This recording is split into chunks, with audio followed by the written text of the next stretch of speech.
예, 할렐루야. 예, 오늘 저는 나사로야 나오라는 제목으로 은혜의 말씀을 나누겠습니다. 예, 오늘 말씀은요, 베다니에 사는 한 가정에 대한 이야기입니다. 베다니라는 곳은 예루살렘에서 한 2마일 정도 떨어져 있는 곳인데, 우리 예수님께서 이제 예루살렘을 올라가시거나 뭐 이럴 때 보면은 꼭 베다니를 이제 거쳐서 가시고, 또 예루살렘에서 유숙하지 아니하시고, 또 주무실 때는 또 베다니로 내려가서 이렇게 주무시고 보통 이제 그러셨습니다. 베다니는 굉장히 가난하고 소외된 사람들이 이렇게 살고 있었어요.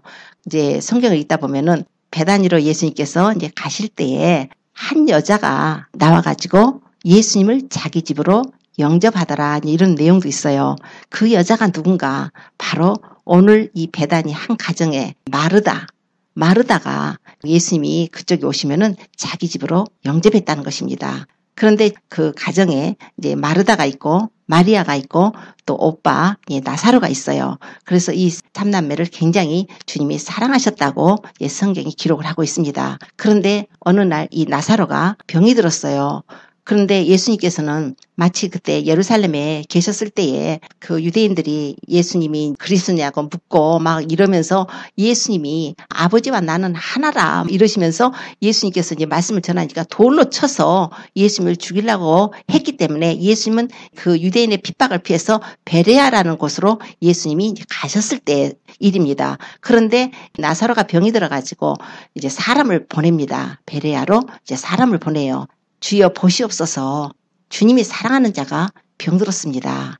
빨리 오셔서 좀 고쳐주세요. 그런데 주님께서 그 기별을 나사로가 병들어서 죽게 됐다는데 그걸 들으시면서도 주님께서 안 가시고 하시는 말씀이, 이 병은 죽을 병이 아니다. 하나님의 영광을 위함이고 또 이로 인하여 하나님의 아들로 영광을 얻게 하려 함이라.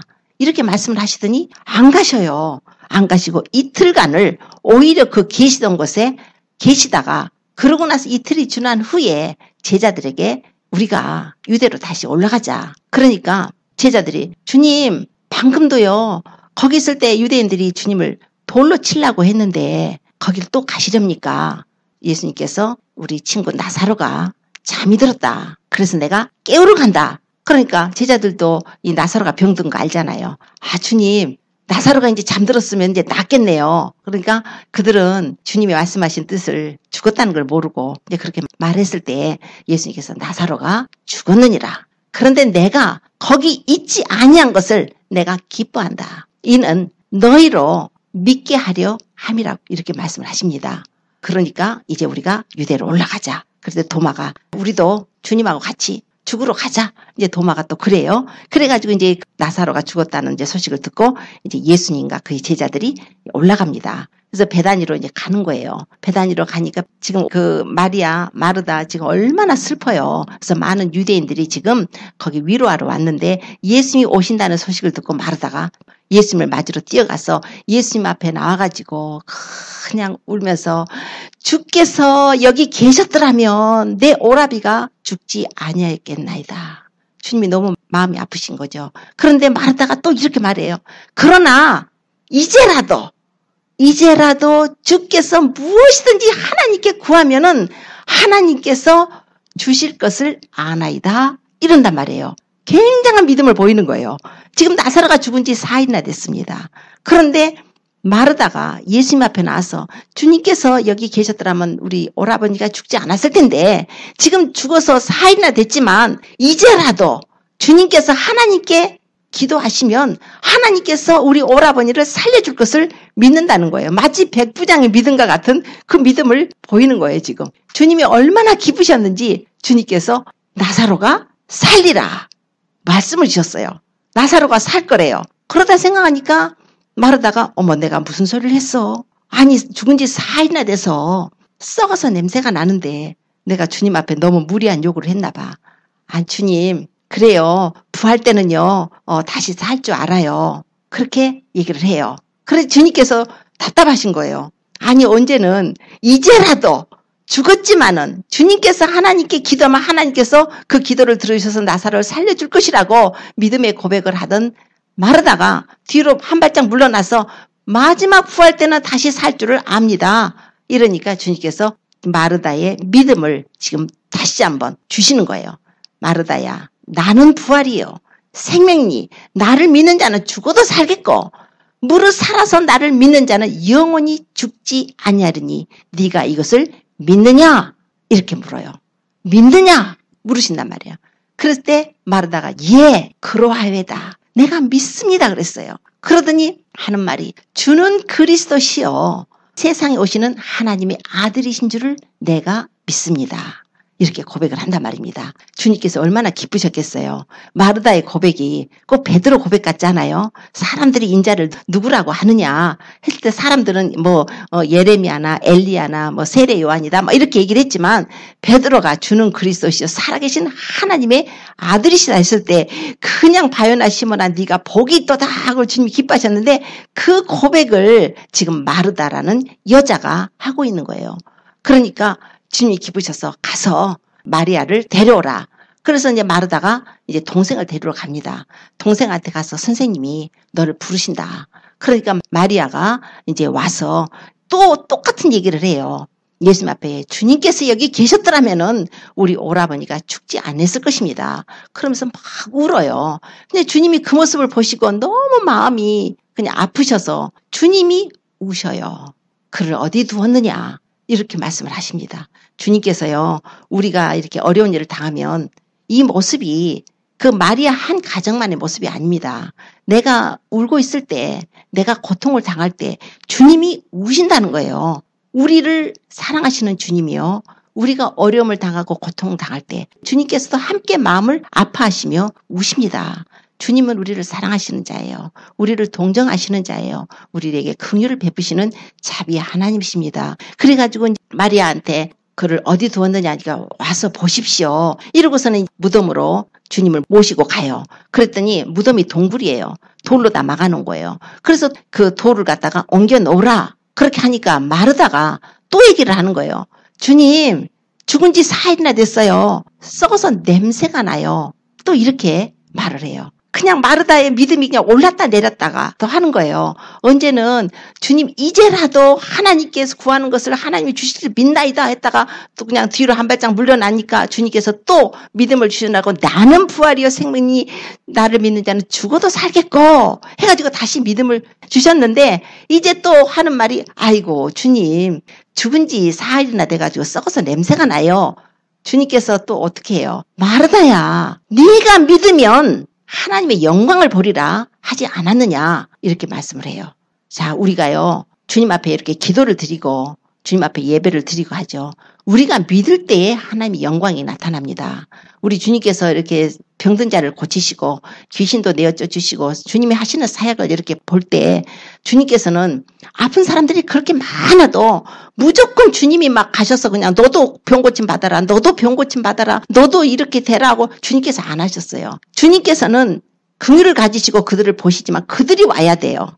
그들이 예수님께 나와야 돼요. 그들이 나와서 주님 저를 고쳐주세요 할 때 네가 내가 이 일을 할 줄 믿느냐? 주님께서는 반드시 그들의 믿음을 보십니다.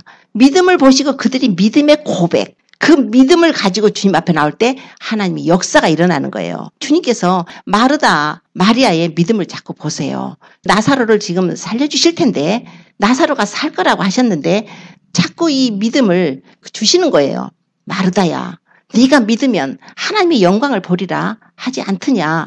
그렇게 해서 믿음을 주시는 거예요. 그 사람이 믿음의 고백을 하지 않으면 역사가 일어날 수가 없는 거예요. 하나님께서 그들의 믿음을 주고 계십니다. 하나님 물론 다 고치실 수 있지만 하나님께서 그들의 믿음을 보시고 역사를 하세요. 그래서 히브리서에도 보면은 오직 나의 의인은 믿음으로 말미암아 살리라. 그러나 뒤로 물러가면 내 마음이 저를 기뻐하지 아니하리라. 우리는 뒤로 물러가 침륜에 빠질 자가 아니요 오직 영혼을 구원함에 이르는 믿음을 가진 자니라. 이런 말씀이 있어요. 뒤로 물러가면은 하나님이 기뻐하지 않으세요.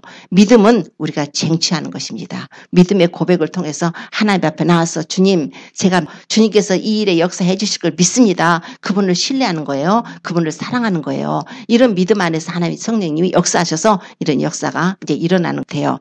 자, 그런데 지금 마르다가 주님, 죽은 지 4일이나 돼서 썩어서 냄새가 납니다 했을 때 예수님께서 마르다야, 네가 믿으면 하나님의 영광을 보리라 하지 않았느냐. 이랬을 때 이제 돌문을 옮겨놔요. 그렇게 옮겨놓으니까 예수님이 기도를 하십니다. 아버지여, 내 말을 들으심을 감사나이다. 아버지께서 항상 내 말을 들으신 걸 내가 아나이다. 그러나 내가 지금 이 말씀을 하옵는 것은 바로 이 주변에 있는 사람들을 위하며 저희로 믿게 하려 함입니다. 믿음의 역사가 일어나야 되는 거예요. 저들이 그 표적을 보고 예수님께서 죽은 지 4일 만에 나사로를 살리시는 그것을 보고 저들이 믿게 하려는 거예요.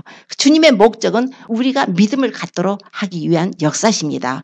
우리가 믿음이 있어야 구원을 받아요. 우리가 믿음이 있어야 우리가 영원한 생명을 얻습니다. 그래서 믿음이에요. 예수님에 대한 신뢰예요. 그분에 대한 사랑입니다. 예수님께서 이제 기도를 하시고 나서 나사로야 나오라 하니까 그 컴컴한 그 굴 속에서 뭔가 나오는 거예요. 뭔가 나오는데 보니까 나사로가 나오는 거예요. 썩어서 시체에서 냄새가 나는 나사로가 나오는데 수족을 배로 묶었고요. 머리를 수건으로 쌌어요. 보이지도 않는 거예요. 이미 시체니까 다 싸놓고 수족도 묶어놓고 수의를 입고 죽은 자가 입는 옷을 입고 지금 나오는 거예요. 주님께서 풀어놓아서 다니게 하라. 그래서 사람들이 나사로를 풀어줍니다. 그 나사로가 사는 기적이 일어났어요. 하나님의 영광이 나타났죠. 그러고 나서 그 유대인들이 그걸 보고 많은 사람들이 예수님을 믿었더라. 오늘 이 본문 말씀입니다. 우리 주님께서요, 이 내용을 가지고 나는 부활이요 생명이니 나를 믿는 자는 죽어도 살겠고 무릇 살아서 나를 믿는 자는 영원히 죽지 아니하리라. 이건 주님께서 바로 주님이 우리의 부활이 되신다는 것. 그리고 이 사건은 나사로의 사건은 우리 예수님께서 부활하실 것이라는 그 하나의 예표적인 사건이기도 하며 영적인 의미로서 우리 죽은 자들이 이제 부활할 것에 대한 것도 이렇게 말씀을 하고 계십니다. 이 나사로의 가정은 굉장히 축복을 받았죠. 축복을 받아가지고 다음에 이어서 보면은 그 6월절 날에 십자가에 못 박혀 죽으시기 위해서 예수님께서 이제 오시던 그때인데 6월절 엿새 전에 예수님께서 베다니에 오셨을 때에 베다니에서 잔치가 벌어집니다. 그래서 막 이를 보고 이제 마리아는 거기서 자기가 모아놨던 순전한 나드 한 근 아주 귀한 향유를 한 옥합을 가지고 와서 깨가지고 그걸 예수님에 부어드립니다. 예수님의 머리에도 부어드리고 예수님의 발에도 부어드리고 그러고서는 눈물로 그냥 그 발을 적시고 자기 머리칼을 풀어서 엎드려서 예수님의 발을 닦았더라. 이제 이런 내용이 나오는 거예요. 그만큼 지금 마리아는 이제 예수님께서 하나님이신 것을 정말 그 죽은 오빠를 살린 것을 봤어요. 썩어서 냄새가 나는 사람을 살린 걸 봤어요. 생명의 주를 봤어요. 이렇게 이제 변화가 되는 가정이 됩니다. 특히 그런데 이제 오늘 이 사건을 통해서 나사렛 사건을 하나님께서 여기다가 특히 기록을 하게 하신 것은 바로 이제 우리가 거기서 영적인 의미를 우리가 찾아야 돼요. 나사로가 누군가? 나사로가 혹시 우리 개인 각자라고 생각은 안 해보셨어요? 나사로는 바로 우리 죄인들, 우리 죄와 허물러 죽은 우리를 나타내고 있는 예표의 사람입니다. 우린 나사로가 아니죠. 우리 안 죽고 살아있거든요. 그런데 오늘 말씀한 건 영적으로 봐야 돼요. 나사로가 죽었어요. 그래서 나사로가 죽어서 무덤에 들어갔어요. 그러면 이 나사로가 누군가? 바로 우리 죄인들이라는 거예요. 아담의 후손들. 아담이 원죄로 인해서 아담이 하나님께서 그 에덴 동산에서 먹지 말라는 선하게 알게 하는 나무 실과를 따먹고 아담이 범죄했으므로 하나님께서 그러셨잖아요. 네가 이 선악을 알게 하는 나무 실과를 먹는 날은 정령 죽으리라. 아담의 영이 죽어버린 거예요. 물론 육체도 그 후에 죽었습니다. 그래 영이에요. 그래서 예배소서에 보면은 너희 허물과 죄로 죽은 너희를 하나님이 살리셨다. 이제 이런 내용이 나와요. 우리가 죄를 범했으므로 우리의 영이 죽었다는 거예요. 아담이 범죄함으로 그 죽은 그 영이 우리가 아담의 혈통을 따라서 원죄가 우리가 유전이 됩니다. 그래서 자기들이 기독교라고 하면서도 어떤 그런 데서는 원죄가 없다고 그래요. 아버지가 신걸 먹었다고 해서 아들의 이가 시겠느냐고 이렇게 표현하면서 물론 성경에 그 내용도 있긴 있어요. 그러나 이제 그런 의미가 아닌데 원죄가 없다. 그러나 우리는 원죄가 있습니다. 우리는 아담의 원죄가 우리가 있어요. 그래서 사람은 아무리 죄를 안 짓고 살았다 해도 그 원죄 자체가 벌써 우리가 죄인이라는 것을 알려주는 거예요. 그래서 그 원죄로 인해서 우리의 본성이 타락하고 부패해서 죄악으로 오염이 돼가지고 우리도 또 살면서 여러 가지 죄를 범해가지고 자범죄를 짓고 그래가지고 우리가 또 죄인으로 하나님 앞에 나타나게 되는 것입니다. 그래서 결국은 우리 인간은 죄로 인해서 죄인의 신분으로서 죽었다는 거예요. 영적으로 죽었다는 거예요. 그러면 죽은 자가 가는 곳이 어디겠어요? 공동묘지겠죠. 죽은 자가 가는 곳은 무덤 속에 들어가는 거 아닙니까? 지금 이 나사로가 병들어서 죽었다. 이렇게 해서 무덤에 들어갔다는 것을 영적인 우리 해석으로 보면은 우리가 죽음의 병이 들은 거예요. 그래서 죄로 허물러 죽은 우리가 영적으로 무덤이라는 죽음이라는 감옥 속에 들어가 있다는 거예요. 그래서 그 무덤은 바로 죽음의 감옥이에요.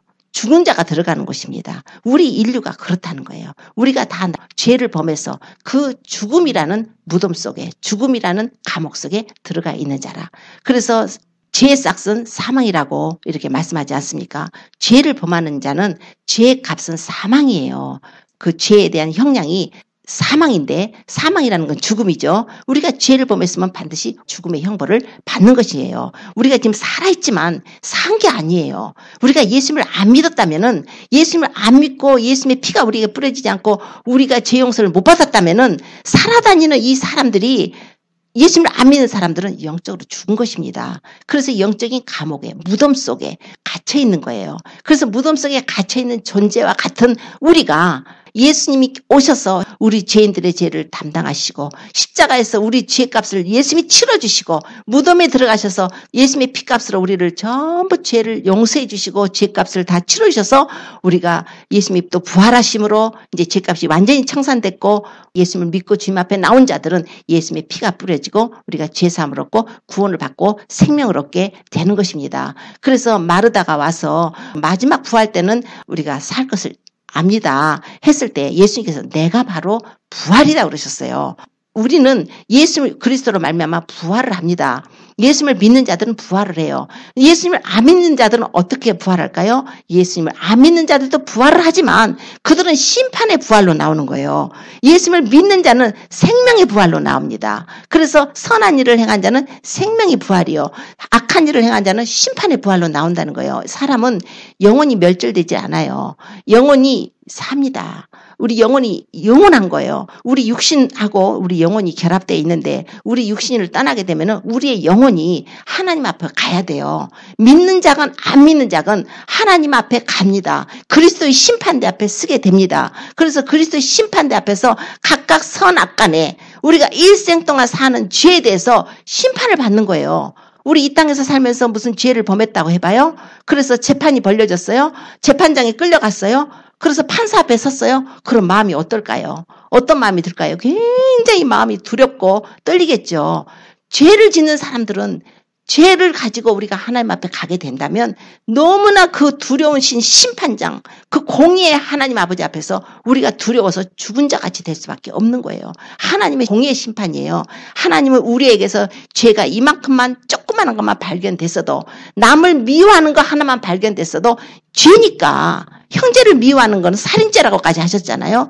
남을 미워하는 죄 하나만 발견돼도 하나님 앞에 가면은 심판을 받게 되는 거예요. 이렇게 무서운 죄의 형벌에서 우리가 구원을 받기 위해서는 오직 구원주가 오셔서 우리를 그 죄값을 치러주시고 우리를 용서해서 우리가 구원을 받아야 되는데 그분이 바로 예수 그리스도인 것이에요. 하나님께서 그 아들을 이 세상에 보내신 것은 우리 죄 때문에 보내신 것입니다. 우리 죄인들의 죄를 용서해가지고 우리를 구원해서 하나님의 나라로 데려가시기 위해서 심판을 면하고 영원한 생명과 부활과 천국을 주시기 위해서 우리 예수님이 오신 거예요. 우리가 예수님이 오신 목적을 알아야 돼요. 우리가 예수님 앞에 나와서 여전 하나님 나 복 주세요. 복 주세요. 나 뭐 돈 벌게 해주세요. 뭐 주세요. 이거보다 더 중요한 것은 우리의 영혼입니다. 우리의 믿음의 결국은 영혼이에요. 영혼이 구원을 받지 못한다면은 이 세상에서 아무리 오래 살았어도 이 세상에서 부귀 영화를 누리고 살았어도 그 육신이 죽고 난 다음에 영혼이 떠나서 하나님 앞에 심판을 받아서 그 무서운 그 지옥불에 들어가게 된다면 얼마나 슬플까요? 그래서 우리 주님께서는 그걸 아시기 때문에 하나님이 아들이 육신을 입고 오셔서 십자가의 고난을 받으시고 그분이 우리 죄를 담당하시고 우리를 용서해 주신 것입니다. 우리 예수님께서 말씀하시기를 요한복음 10장에 내 양은 나의 음성을 들으며 나는 저희를 알며 저희는 나를 따른다고 말씀을 하세요. 나사로가 이제 죽었을 때요. 예수님께서 우리 친구 나사로가 죽었다고 그래요. 우리 친구 나사로가 잠들었다는 거예요. 우리 친구. 예수님께서 나사로를 친구라고 그래요. 그러고서 보면은 유대인들이 예수님이 우시니까 보라 저 예수라는 분이 그 나사로를 얼마나 사랑하였는가 막 이런 내용이 나와요. 예수님이 그 나사로 그 삼남매를 사랑했고 나사로를 사랑했다는 거예요. 그런데 나사로를 주님이 부르시는 칭호가 뭐냐면 우리 친구래요. 친구라고 말씀하세요. 또 구약시대에 친구라고 부름받은 사람이 한 사람 있죠. 아브라함. 아브라함이 독자 이삭을 하나님께 번제로 드리라고 했을 때 아브라함이 순종해서 독자 이삭을 모리아산으로 데리고 와서 번제로 드리려고 할 때 하나님께서 그냥 스탑하시고 순양을 대신 제사로 올리게 하셨죠. 그러나 그것을 보시고 아브라함은 나의 벗이라고 그랬어요. 나의 벗. 얼마나 하나님이 기뻐하셨는지. 하나님은 지금도 벗을 찾고 계세요. 우리 예수님은 나는 너희를 친구라 했다고 그랬어요. 예수 그리스도를 믿는 자들을 하나님은 우리를 친구 삼으시기를 원하세요. 너희는 종이 아니라는 거예요. 우리가 죄를 범하면은 죄종이에요. 종의 신분입니다. 그러나 아들이 오셔서 우리를 자유하게 해주신 거예요. 아들이 오셔서 우리가 종의 굴레에서 벗어나서 죄를 짓는 자마다 죄의 종인데 그 죄의 굴레에서 벗어나서 마귀의 포로에서 벗어나서 해방과 자유를 주시고 예수 그리스도의 친구요. 이 하나님의 자녀요. 그리스도의 신부가 되게 해주신다는 거예요. 예수님만이 우리를 죄에서 자유케 해주십니다. 진리가 너희를 자유케 하리라. 진리는 바로 예수 그리스도. 그 예수님이 오셔서 십자가에서 고난을 받으시고 그 보배 피를 흘려서 우리 죄인들의 죄를 다 담당하시고 예수님께서 죽으시고 부활하시고 승천하시고 하나님 보좌 앞에 앉으시고 성령님을 보내주셔가지고 이제 예수 그리스도를 믿는 자들에게는 성령으로 도장을 찍고 계시는 거예요. 성령께서 우리 안에 하래 들어오셔서 인을 치셔서 너는 나의 것이라. 너희는 나의 친구라. 주님께서는 우리에게 이런 놀라운 은혜를 베풀어 주셨어요. 자, 나사로를 부르십니다. 나사로야 나오라 그래요. 나오라. 그것이 뭐예요? 우리 주님이 부르시는 초청이에요. 우리 모두가 다 죄인인데요. 우리 모두가 다 죄인의 신분으로 태어났지만 하나님께서는 각각 하나님의 은혜대로 한 사람 한 사람을 오늘 나사로 대신에 우리 한 사람 이름을 거기다 대입시켜 보세요. 누구야? 김누구야? 박누구야? 나오라. 나오라는 거예요. 나의 양은 내 음성을 듣는다는 거예요. 주님께서는 그분의 양을 아신대요. 그리고 그들은 주님을 따른대요. 우리가 주님의 양입니까? 우리 주님의 양이라면 그분의 음성을 듣고 우리가 그 무덤에서 나와야 되는 거예요. 근데 나올 때 보니까 바로 나온다는 것은 뭐예요? 그분의 부르심에 응답을 하는 거예요. 예수 그리스도를 믿으세요. 예수님이 당신의 주님이십니다. 예수 그리스도를 믿음으로 당신이 구원을 받고 예수님이 바로 우리 죄를 당신의 죄를 담당해 피 흘려주신 사랑의 하나님이십니다. 하나님의 아들이시며 내 죄 때문에 그분이 고난을 받으셨어요. 죽으신 지 3일 만에 부활하셨어요. 이제 예수님께 나와서 우리가 우리 죄를 자복하고 회개하면 예수님의 피가 뿌려지고 우리는 예수님을 믿음으로 말미암아서 하나님께 의롭다고 믿음으로 의롭다고 칭해 주시고 우리를 하나님의 자녀가 되게 해주십니다. 이것을 받아들인 거예요. 나와야 돼요. 그런데 그 사람이 나올 때 무슨 옷을 입고 나왔어요? 수의를 입고 나왔어요. 수의. 죽었으니까 죽은 사람이 입고 있던 옷을 입고 나왔죠. 그러니까 예수님께서 풀어놔버리래요. 죽은 사람이 입는 옷이 뭘까요? 죽었으니까 입는 옷. 즉 우리가 옛사람이 참 죄를 짓고 살면서 죽었을 때에 우리가 성령 받지 못하고 예수님을 믿기 전에 우리가 죽었을 때에 영적으로 죄와 허물로 우리가 죽었을 때에 우리가 입고 있는 옷이 뭐였을까요? 더러운 죄의 옷이죠. 죄죠. 그런데 그 옷을 구체적으로 보면은 갈라디아서 5장 19절 이하를 보면은 육체의 일이라고도 표현할 수가 있어요. 육체의 일. 육체의 일은 현저하니 음행한 것과 더러운 것과 호색과 우상숭배와 술수와 원수 맺는 거, 분쟁하는 거, 시기하는 거, 분내고 당짓고 분리시키는 거, 이단하고 술 취하고 방탕하고 이런 것들 이런 것들을 가진 자들은 하나님의 나라를 기업으로 얻지 못한다는 거예요. 이거 우리가 그 속에서 살았었어요. 불의한 짓을 하고 음행하고 더럽고 추악하고 우상숭배하고 이런 자들은 하나님의 나라를 기업으로 얻지 못한 그렇게 살았던 우리가 이 죄의 그 수위를 잊고 살던 우리를 하나님께서 벗어버리래. 이 수위를 벗어버려야죠. 벗어버리고 이제 의의 세마포를 입어야 된다는 거예요. 그 무덤 속에서 우리가 주의 부르심을 듣고 나왔다면은 마땅히 이제는 옛사람, 죄 짓고 살던 옛사람, 그 모든 죄의 옷을 벗어버려야 돼요. 그래서 손과 발에 결박됐잖아요. 배로 묶였대요. 마귀한테 끌려가는 거예요. 예수님을 믿기 전에는 사람들이 죄로 허물로 이게 마치 포로가 돼가지고 포로 돼가지고 그 끌려가는 것처럼 그 끌려가는 모습 아니에요. 로프에다가 묶어놓은 것 같은 그런 거. 그래서 우리 예수님께서 누가복음 4장 18절이 그래요. 주의 성령이 내게 임하셨으니 이는 가난한 자에게 복음을 전하게 하시려고 내게 기름을 부으사 나를 보내사 포로된 자에게 자유를 눈먼 자에게 다시 보게 함을 전파하고 눌린 자를 자유케 하고 주의 은혜의 해를 전파하게 하려 함이라. 포로된 자에게 자유를 이렇게 말씀해요. 이사야서 42장 7절에는요. 네가 소경의 눈을 밝히며 갇힌 자를 옥에서 이끌어내며 흑암에 처한 자를 간에서 나오게 하리라. 갇힌 자를 옥에서 이끌어낸대요. 갇힌 자 어디 갇혔어요? 옥에 갇혔대요. 어떤 옥이요? 감옥. 어떤 감옥? 지옥. 어떤 감옥? 죽음의 감옥. 이게 무덤이에요. 우리가 그 무덤 속에 죄의 무덤 속에 그 지옥이라는 감옥의 무덤 속에 갇혀있던 우리를 예수님께서 오셔서 우리를 거기서 포로된 자에게 자유를 주시고 거기서 이끌어내신다는 거예요. 그래서 그 흑암에 처한 자를 간에서 나오게 하라. 던전이에요. 아주 지하 감옥이에요. 그 지하 감옥에서 우리를 끌어내는데 지하 감옥이 어디 있겠어요? 지옥. 그 지옥에서 우리를 끌어내셔서 주님께서 나오게 하셨어요. 자, 그런 은혜를 받은 자라면 우리가 마땅히 이제 수위를 벗어버리라는 거예요. 손과 발 묶었던 거, 그리고 얼굴 수건 쌌던 거 벗어버리래요. 벗어버리고 이제 의의 세마포스로 보혈로 씻은 옷을 입혀주셨으니까 이제는 세마포스를 입고 갈라디아서 5장 22절에 쭉 나와요. 바로 이어서 그 의의 세마포를 입은 자들에 나오는 그 것이 어떤 건가? 어떤 행실인가? 사랑과 희락과 화평과 오래 참과 자비와 양선과 충성과 온유와 절제. 이게 성령의 열매들이에요. 열매가 나오는 삶을 말씀을 하고 있습니다.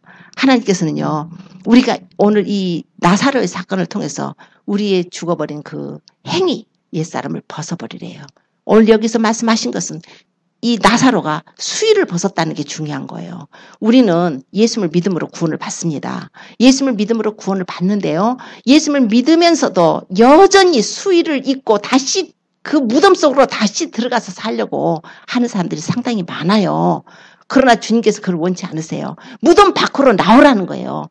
내 백성아, 거기서 나오래요. 그의 죄에 참여하지 말고 저희의 받을 재앙에 참여하지 말고 나오라는 거예요. 주님께서 계시록에 이렇게 말씀을 하세요. 우리는 우상 숭배하면 안 되죠. 지금 하도 세상이 아주 완전히 진리가 우리 예수 믿는 자들은 진리를 믿는 자들이거든요. 진리가 아니라 비진리가 지금 우리 이 세상 교회를 사로잡고 있습니다. 우리는 오직 예수님만이 길이고 진리고 생명이세요. 그분은 우리를 사랑하셔서 그분의 목숨, 그분의 생명을 우리에서 주셨어요. 그래서 그가 모든 사람을 대신해서 자기 자신을 주심은 산 자들로 하여금 다시는 자기 자신을 위해 살지 말고 자기를 대신해 죽었다가 다시 사신 자를 위해서 살게 하려 한다고 주님이 하셨어요. 우리를 구원하신 뜻을 알아야 돼요. 우리가 주여주여 한다고 천국에 들어가는 거 아닙니다. 내 입술로 주님이라고 내가 고백했다고 해서 천국에 들어가는 게 아니에요. 그 믿음의 고백은 바로 나의 삶을 통해서 나와야 되는 거예요. 내 입 자체가 아니라 나의 삶을 통해서 나의 삶 전체가 믿음의 삶으로서 하나님께 열매로 들어질 때에 하나님의 뜻대로 행하면서 살 때에 우리가 구원을 받는 것입니다. 그리고 주여 주여 할 때 입으로 시인한다는 의미는 또한 진짜 입으로 시인해야 될 때가 있어요. 그래가지고 지금 공산권이라든가 이슬람 국가라든가 여러 가지 다른 타 종교를 가지고 있는 데서 너 예수 믿으면 죽여. 너 예수님 안 믿으면 안 믿는다 하면 살려줄게. 그럴 땐 어떻게 할까요? 입술로도 고백을 해야 돼요. 나는 예수님 믿겠다. 물론 죽임을 당하겠죠. 지금 굉장히 그런 순교자들이 많이 나오고 있습니다. 하나님께서 그들의 영혼을 그렇게 지금 추수하고 계세요.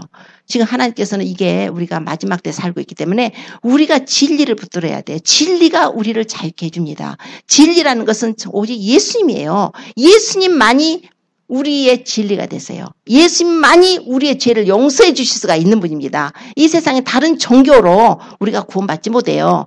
예수님께서 그 여리고로 내려가던 사람 강도 만났을 때 그 제사장도 지나갔고 레위 사람도 지나갔고 하는 걸 비유로 말씀하잖아요. 선한 이웃에서. 그럴 때 그 여행하던 사마리아 사람이 그 포도주도 부어주고 기름도 발라주고 그래가지고 주막으로 데려가가지고 치료해 주잖아요. 그 선한 사마리아가 이제 예수님이신데 주님께서는 이제 우리가 이 어떤 종교 행위나 이런 예식으로 구원을 받지 못한다는 걸 또한 말씀을 합니다. 이 세상에 다른 종교 구원 없어요. 지금 한국에서는 이제 뭐 캐톨릭하고 아주 합치려고 그래요. 기독교하고. 캐톨릭은 우리 예수님 믿는 기독교 아닙니다. 캐톨릭은 마리아 숭배하는 거예요. 교황은 교황이라고 하면서 교황이라고 이름 부르기도 참 힘들죠. 그 캐톨릭 수장이죠. 캐톨릭 수장은 자기가 그리스도의 대리자라고 그래요. 어떻게 그리스도의 대리자가 됩니까? 우리가 높이고 영광을 드려야 될 분은 오직 예수님 한 분밖에 없습니다. 그들은 마리아를 하늘 어머니로 해가지고 자기들 마리아 숭배해요.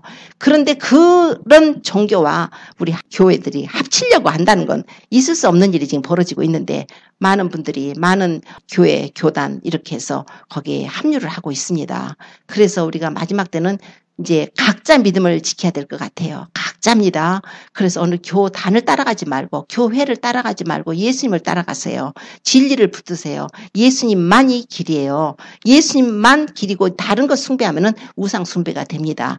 그래서 이제 마지막 때는 우리가 말씀과 기도로 교제를 많이 하셔야 돼요. 말씀과 기도로 교통해야 됩니다. 기도가 없는 사람 쓰러져요. 말씀 없는 사람 쓰러져요. 말씀과 기도가 병행이 돼야 돼요. 말씀만 많이 앉았으면 지적 교만이 됩니다. 그러나 기도만 하고 있으면 또 잘못하면 또 어떤 신령한 은사 받았다 해가지고 또 그런 영적인 교만만 생기게 되겠죠. 말씀과 기도가 병행이 돼야 됩니다. 우리의 영혼을 지키시고 싶으면은 우리의 영혼이 깨끗하게 그분의 생수, 성령의 생수를 받아서 우리가 영혼의 생수를 마시고 우리가 소생함을 얻고 싶으면은 말씀과 기도로 교제를 해야 됩니다. 뿐만 아니라 이제 마지막 때에 우리가 지금 가장 중요한 것은 또 베리칩이 나왔잖아요. 그것을 많은 교회들에서 얘기를 하지 않는데 이거를 저희가 지금 이렇게 가끔을 하는 것은 이제 그런 때가 다 됐는데요. 그런 때가 다 됐는데 너무나 교회들이 잠이 들어 있는 거예요. 지금 사람 몸에 이제 신분증 대신에 우리가 받는 아이디 카드가 아니라 신분증, 이제 크레딧 카드 쓰지 않고 화폐가 없는 전자 화폐로다가 이제 종이 화폐가 아니고 전자식으로 해서 모든 것을 결제하려고 하는 것을 모든 것을 지금 준비하고 있는 때입니다. 그래서 특히 이제 사람들이 약한 사람들 병원 시스템부터 먼저 시작하는 것 같아요. 그래서 대한민국에요. 신문을 보니까 한국 이제 보건복지부에서 9월 한 이제 중순 이후부터 내년 3월까지죠. 이제 9월부터 3월까지 한 6개월 정도를 시범적으로 원격 의료 시범을 한답니다. 그래서 1,200명을 이제 모집을 해갖고 그 1,200명 대상으로 이제 11개 의원이라든가 보건소 이렇게 해서 그런 곳에서 이제 원격 의료를 한대요. 원격 의료가 뭔지 아세요? 원격 의료라는 것은 내가 병원에 직접 가지 않고도 여기서 서로 내 병세를 알아가지고 거기서 서로 치료받는 거예요. 그러니까 그 환자한테 뭐를 주냐면 혈압계 같은 걸 줘요. 혈당계 줘요. 활동량 측정하는 측정계를 주고 게이트웨이라는 거 전송장치가 있어요. 그런 필요한 장비를 그 환자에게 공급을 합니다. 그리고서 이 스마트폰 같은 거 잘 쓸 수 있는 사람들은 스마트폰 앱을 줘요. 그래가지고 이제 병원 측에는 뭐가 있냐면은 원격 모니터링 시스템이 있어요. 그래서 화상 상담을 해요. 얼굴 봐가면서 직접. 이제 멀리 직접 병원까지 가면 사람이 너무 많고 힘들고 또 멀리 또 이렇게 벽지에 사는 사람 또 굉장히 좀 불편함을 느끼는 게 그런 곳에서 멀리 떨어져 있는 사람들 힘들잖아요. 병원 한번 나오려면 뭐 배를 타고 나온다거나 뭐 어렵고 할 거 아니에요. 이제 그걸 이유로다가 해서 이제 화상으로다 인터넷을 통해서 이제 하는 거예요. 화상 상담을 하는데 통신 기능을 탑재한 노트북 같은 거 준대요. 현장 원격 또 의료 수행 인력까지도 해주고 장려금까지 주면서까지 대한민국에서 이 원격 의료 시범 사업을 합니다. 그게 뭐냐면 바로 이 베리칩, 그러니까 파지티브 아디죠. 그거를 몸에다가 심는다는 거예요. 그것이 없으면 원격 치료가 안 돼요. 그걸 가지고서 자기들이 치료해주고 뭐 당이 높다든지 뭐 혈압이 높다든지 이런 것을 시범적으로 한 6개월간 한 후에 국회에다가 상정을 한답니다. 한국에서 벌써 이렇게 시작을 해요. 물론 이 미국도요. 2013년도 그때부터 한다고 그랬잖아요. 그렇게 한다고 했지만 빠졌어요. 빠져서 지금 그냥 오바마 건강보험 그렇고 헬스케어만 들고 있는데 뭐 그거 안 들면 벌금 낸다 해가지고 엄청나게 많은 사람들이 지금 다 거의 많이 들었단 말이에요. 그런데 지금 한국은 지금 벌써 이렇게 시작을 해요. 벌써 목을 조여오고 있는 거예요. 여러분들 깨십시오. 이거 그냥 그 가상적으로 우리가 꾸며낸 얘기가 아니에요. 계시록의 13장에 나오잖아요. 계시록의 13장 16절에 보면은 저가 모든 자, 곧 작은 자나 큰 자나 부자나 빈궁한 자나 자유한 자나 종들로 그 오른손이나 이마에 표를 받게 하고 누구든지 이 표를 가진 자에는 매매를 못하게 하니 이 표는 짐승의 이름이나 그 이름의 수라. 그 지혜가 여기 있으니 총명이 있는 자는 그 짐승의 수를 세어보라. 그 수는 사람의 수니 666이니라. 요즘 그래가지고 666이라 해가지고 그 베르칩에 대한 것이 굉장히 아주 막 열기가 뜨거워요. 베르칩이 이거 맞다. 아니면 상징이다. 그런데 정말 어떻게 해요? 이거 상징 아니에요. 진짜로 우리 현실적으로 이루어지고 있습니다. 그러므로 꼭 알으셨다가 지금요, 우리가 지금 이렇게 전하고 있잖아요. 지금은 강제 아닙니다. 지금 강제 안 하고 자기들 좋아서 받아요. 그러나 교회가 휴고되고 난 다음에는요, 바뀌어요. 그럼 지금 받아놓은 사람들은 그거 다 오랜만으로 그 표가 되게 됩니다. 이미 똑같은 그 칩을 쓰는 거예요. 그 오토매틱으로 되는 거예요. 그래서 절대 자기 몸에다가 그거를 받으면 안 되고 지금 우리가 전할 수 있는 마지막 기회인 것 같아요. 주님이 오실 날이 언제 오실지 아무도 모르기 때문에 주님이 오셔서 교회를 데리고 가시게 된 후에는 아마 이렇게 인터넷을 통해서 이렇게 이제 CD를 통해서 하는 모든 이 방송조차도 베르칩 얘기만 나왔다면 전부 이거 이제 다 제거가 되게 될 것입니다. 들으라 할 것 같아요. 못 듣게 하겠죠. 그래서 지금 이 마지막 때예요. 우리가 마지막으로 제가 이렇게 전할 수 있는 때 같아요. 언젠지 모르지만 그래도 지금 들어놓으신 분들은 그걸 알고 있다가 주위에 알리셔야 됩니다. 절대로 표 받지 않도록 어떤 경로든지 물론 노인들 힘드시죠. 힘들지만 한번 받아놓고 나면 그거 소용없어요. 어떤 분은 받은 다음에 수술하면 된대요. 그거 수술해도 소용없어요. 안 되죠. 하나님께서 받지 말라고 그랬는데 수술했다고 될 것 같아요. 이미 사단의 인을 받는 건데. 그리고 수술한다고 해도 그것이 꺼내면서 이미 글루다 몸에 그 살이 붙어버렸기 때문에 다 깨진단 말이에요. 그러면 악장이 생기고 병이 생기고 그럴 거 아니에요. 지금 그런 부작용들이 있고 그래서 우리는 말씀 중심에 서서 우상 숭배하면 안 됩니다. 다른 종교 구원 없어요. 예수님만 믿고 우리가 구원을 받아야 됩니다. 그래서 끝까지 예수님만 붙드시고 또 14장 9절에 만일 누구든지 짐승이나 그의 우상에게 경배하고 이마에나 손에 표를 받으면 그도 하나님의 진노의 포도주를 마실 거라고 그랬어요. 하나님께서 용납하지 않으세요. 그 표를 받는 자는 하나님께서 그 진노의 잔에 섞인 것이 없이 부은 포도주라. 거룩한 천사들하고 어린 양 앞에서 불과 유황으로 고난을 받으니 그 고난의 연기가 세세토록 올라가리로다. 짐승과 그의 우상에게 경배하고 그 이름의 표를 받는 자는 누구든지 밤낮 쉼을 얻지 못하리라 하셨어요. 성도들의 인내가 여기 있으니 저희는 하나님의 계명과 예수 믿음을 지키는 자니라. 예수님을 믿으면 되니까 믿음으로 구원받지 이 표하고는 관계없다고요. 교단들이 성명서를 내요. 그 사람들 따라가지 마세요. 그 사람들 거짓입니다. 거짓말하는 거예요. 여러분들 영혼을 사냥하는 자들이에요. 반드시 말씀 중심에 서서 절대 표 받지 마세요. 이건 진짜 표입니다. 이건 성경에서 말하는 표예요. 절대 받지 마세요. 그리고 주님께서 이제 그런 표를 받지 않는 자들, 그런 자들은 복이 있다고 말씀하셨습니다. 우리가 마지막 때를 산다는 걸 기억하시고 제가 말씀하면서 이렇게 전하는 것은 우리 성도님들 이렇게 안 들으면 그냥 먼 훗날의 얘기 같아요. 그러나 우리 현실로 다가와 있습니다. 법이라는 거 바꾸면 되는 거예요. 현실로 다가왔고 모든 이런 그 것들이 이미 되려고 얼마든지 이제 이런 베리칩 받아가지고 이 물건을 매매하거나 이제 건강으로 쓰거나 이거 방법이 다 이미 다 돼 있어요. 이제 법만 완전하게 딱 강제성 띄우면은 딱 그렇게 되는 것입니다. 그러니까 미리 알아놓으시는 것은 참 복인 거예요. 그래서 이 계시록의 이제 내용을 우리가 읽는 자들 듣는 자들 그 가운데 기록한 것을 지키는 자가 복이 있다고 하셨어요. 오늘 나사로 주님께서 말씀을 하시면서 우리는 예수님의 피로 말미암아서 그 죽음 가운데 있던 있던 무덤에 있던 우리 나사로를 꺼내신 것처럼 다시 살리신 것처럼 우리 영혼을 살려주셨습니다. 이제는 더러운 그 죄와 수위를 벗어버리고 이제는 풀어놓아 다니게 하라. 예수 안에서 우리가 행하며 예수님 안에서 진리 안에서 무장해서 우리가 살아야 할 것입니다. 그리고 특히 주님이 오실 때가 가깝기 때문에 우리는 말씀과 기도로 무장하고 서로 사랑을 행하고 또 이웃들 위해서 중보도 하셔야 돼요. 그리고 용서를 하셔야 됩니다. 다른 사람들 용서 못하는 분들 있으면은 반드시 용서를 하십시오. 그리고 모든 사람과 더불어 화평함과 거룩함을 조추라. 이것이 없으면 아무도 주를 보지 못하리라 하셨어요. 우리 자신 자체가 거룩하지 못하면 주님을 못 본대요. 이웃하고 화평하지 못하면 못 본대요. 우리가 어떻게 거룩해져요? 하나님 말씀이 진리라 진리로 거룩하게 하신다 하셨고 말씀과 기도로 거룩해진다고 또 하셨습니다. 그러므로 우리는 말씀 붙들고 우리가 믿음으로 끝까지 승리해서 주님 오실 때 공중에 오셔서 우리 신부들 이름 한 사람 한 사람 부르실 때 정말 그 영의 귀가 열려서 나의 이름을 듣기를 원합니다. 한 사람 한 사람 부르실 때 아멘 하면서 할렐루야 정말 주님 사랑합니다. 그래서 공중으로 끌어올라가서 어린 양 혼인잔치에 참여하는 그런 축복을 받으시기를 예수님으로 축원합니다. 기도드리겠습니다.